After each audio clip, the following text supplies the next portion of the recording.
Hi, Paul Galaviz, 2 Minutes of Happiness. I want to do a quick video about children and specifically parenting of younger children. A lot of times children will go through certain stages where they're pretty rambunctious and they're not listening or they're throwing a lot of fits, that type of thing.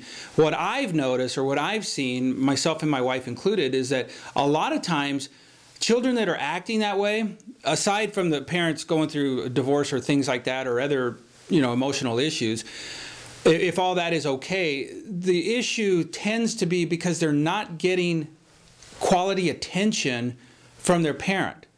And what I mean by that is the parent thinks they're giving them attention, but the child is acting out in the only way they know how to get attention, by throwing a fit. So if you're a parent and you're sitting there and your kid's trying to talk to you or telling you about something and you're busy on your phone checking your Facebook or email or texting or whatever, guess what?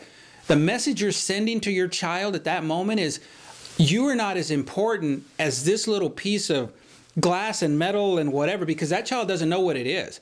The child doesn't have any concept. All the child knows is, you know what, I'm not connecting right now. My parent is not giving me attention, is not showing me love, is not showing me that I matter to them in this moment. So you do that enough, and I guarantee you, your child is going to grow up having issues. So you have to be aware every moment. When your child comes in, I'll be working on my computer. I work at home most of the time, and my little girl Grace will come in, or even my older boys. I have a 12, at least at this time, a 12 and a 9 or 10-year-old, I'm sorry, and then Grace just turned 6.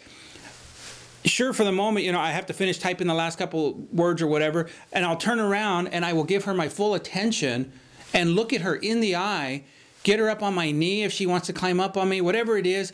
But guess what? In the moment, we think, oh, I'm too busy. But you know what? You're not too busy. I guarantee you, if you don't make that time to connect with that child, you're going to be busier in a lot of other ways later on down the road that you don't want to have to go down that road. You don't want to have to deal with those issues. It's going to be much easier to spend a minute or two, because they don't need much. They just want to know, I connected, she gives me a hug, says, I love you, Daddy, goes off and plays. She may come back in another 20, 30 minutes, another hour later, but whenever she does, guess what? It's the same action every time. I turn, I give her my full attention, and I engage her. And I let her know, you are important to me. You matter. And by doing that, she's going to grow up knowing what love is. She's going to grow up knowing this is what it is to interact with someone. Not like this, and you're talking to me and I'm busy on my stupid phone doing something. That is not interaction. That's downright disrespectful. That's telling the other person you don't matter one single bit. What I'm doing here is way more important than you. So therefore, I would rather do this than even be in your presence. That's the message you're sending. So I don't know if you're aware of that or if you've even thought in that manner, but I guarantee you, practice engaging your children one-on-one, eyeball to eyeball, sometimes it's only 30 seconds. But the more you do it, you'll notice they'll start acting a lot better because their needs are getting fulfilled. So again, ask me questions, comment on the video. If you don't agree, great. Tell me what you think. Tell me what you know that works, and we can talk about it. I'll make more videos. I'll respond to what you say. I'm not saying I have the only way that works, and I'm not saying I'm right on every subject, but I'd be happy to engage anyone on anything at any time and just get a conversation going. So Paul Galaviz, 2 Minutes of Happiness. Thanks for watching.